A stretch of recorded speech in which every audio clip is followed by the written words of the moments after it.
البايك اللي سافر 5 دول مع ايزي بايكر. النهارده انا حبيت اعمل عنه ريفيو، وفي نفس التوقيت كمان هو كان حصل له مشكله بسبب البطاريه. كان جايب جهاز اسمه جامب ستارتر، عجبني قوي فكرته.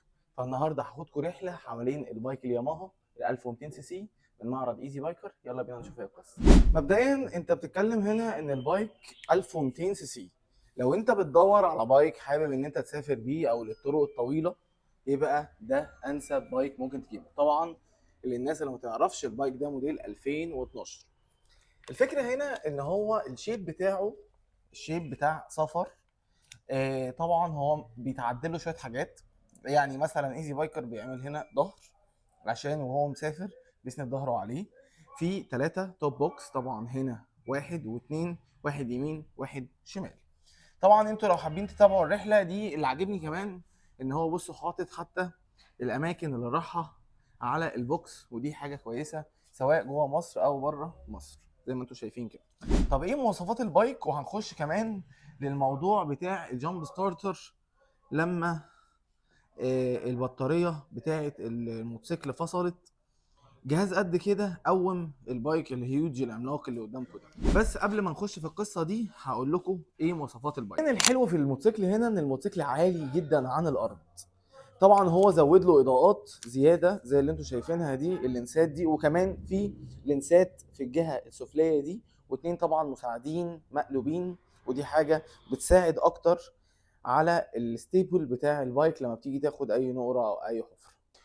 بلس بقى ان انت عندك هنا الجنود سلك، والجنط سلك بيكون سموز اكتر في الحركه مع المطبات والمدقات زي ما انتم عارفين. الفرد امامي وخلفي، بالمناسبه الفرامل هنا اي بي اس امامي وخلفي. الفرده الاماميه 110 80 19، الفرده الخلفيه 150 70 17. الهورس باور بتاع الانجن هنا، طبعا الانجن هنا انجكشن بيطلع هورس باور 110 7250 لفه في الدقيقه، 114 نيوتن متر. هنا بنتكلم في 261. طبعا ده مش حاجه قليله، ده احنا بنتكلم بالليكويد، بالبنزين، بالزيت، بالقصه دي. طبعا بلس ان انت لو حاطط بوكسات وحاطط وزن زياده، ده هيبقى الوزن اتقل بتاع البايك، فعشان كده بيكون ستيبل اكتر معاك على الطريق. بالنسبه للمساعد الخلفي، مساعد افقي زي ما انتم شايفين، مايل شويه للرأسي. والتبريد طبعا بتاع المحرك هنا تبريد ميه. النسخه بتاعت 2012 لو جينا بصينا هنا للعداد هتلاقيه هاف ديجيتال مع هاف انالوج. بصوا كده هتلاقي نص ونص. والحلو كمان ان هو حاطط الفولتاميتر. في منه اشكال كتير وفي منه براندات كتير. اعتقد ان هلاقيها لكم في الجزئيه اللي هنا. يعني هو هنا قسم الاكسسوارات، انا كنت شايف هنا اهو. بصوا في كذا نوع منه. الحاجه الاحلى بقى اللي هو عملها وعجبتني جدا الاكستنشن ده عشان على الطريق ما يفضلش رجله متنيه على الطريق الطويل فتنمل. فعمل جزئيه هنا ان هو يقدر يمد رجله في الحته دي، فيبقى عاطي الدوره الدمويه تقدر تشتغل افضل من ان رجله تفضل متنيه. دي الاكستنشن اللي اتعمل. يبقى ايه بقى موضوع الجامب ستارتر ده؟ بصوا بقى هنتفرج على الجمال والحلاوه. انا بصراحه عجبني، عامل شبه الباور بانك بالظبط. بصوا موتور اي تي. على فكره هم هنا في ايزي بايكر بيوفروه بالاوردر طبعا، يعني حضرتك بتطلبه وهو بيوفره لك. الافريج طبعا هو تصوير الفيديو 2800، وهم هنا يقدروا يوفروه لك. بصوا هو عامل ازاي، حاجه بسيطه قد كده بتقوم طبعا البطاريه في البايك في الجزئيه دي. انت متخيلين ان بايك زي ده لو عطل على طريق ايه اللي هيحصل لو البطاريه نامت مثلا؟ فحاجه بسيطه زي دي. طبعا هو غالي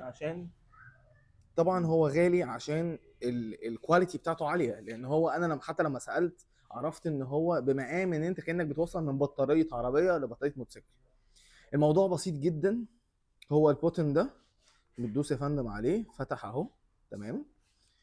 وكمان في نظام كشاف، يعني لو علقت ايدي عليه بصوا هتلاقوا فيه كشاف فتح، تكه كمان هتلاقيه بيدي فلاشر.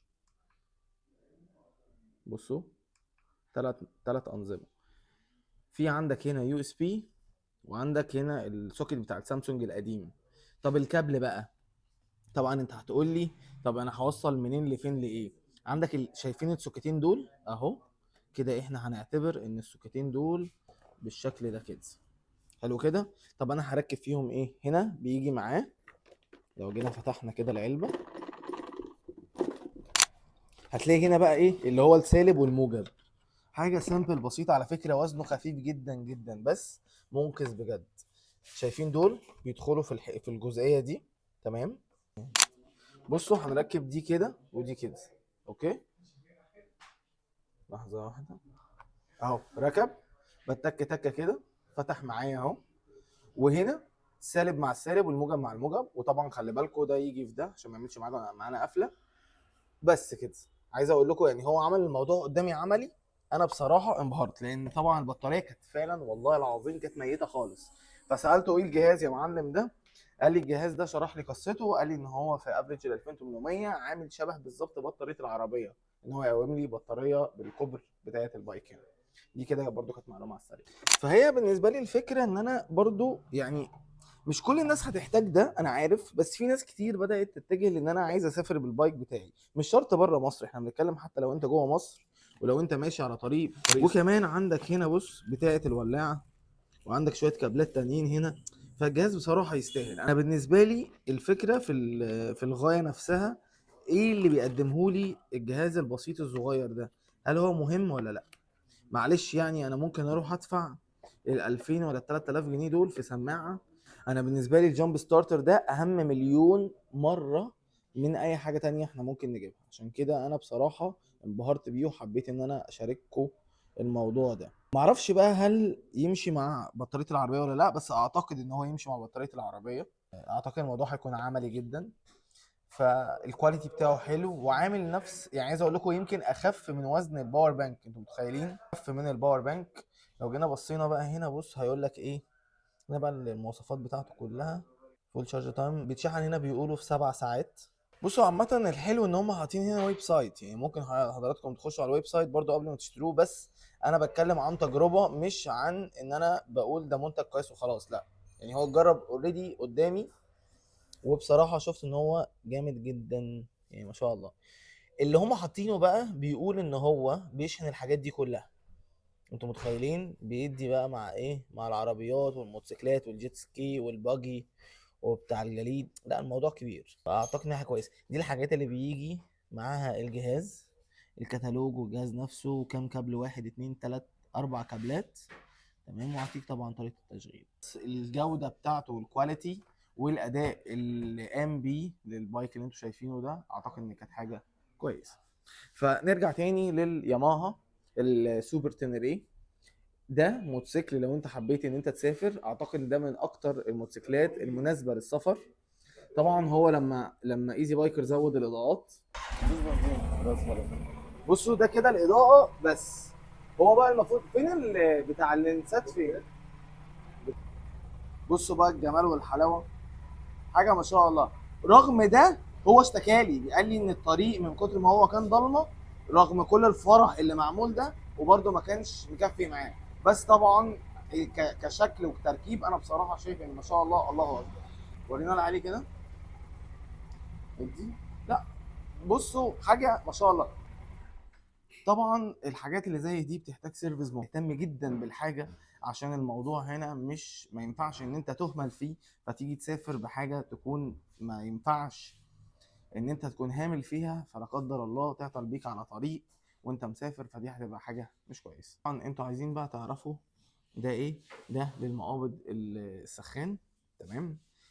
في سرعات وكده برضو، بس ده مش تابع للشركه، يعني هو متركب اكستنشن حاجه زياده مع البايك. بس اكتر حاجه عجبتني هو عملها الموضوع ده.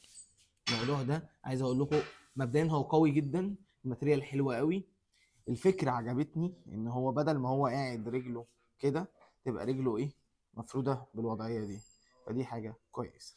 اي استفسارات بقى حطوا لي تحت في التعليقات، وهرد عليكم. واتمنى تاني ان انا اكون افدتكم حتى لو 1%. ما تنسوش بقى الفولو واللايك والسبسكرايب والحاجات الحلوه دي.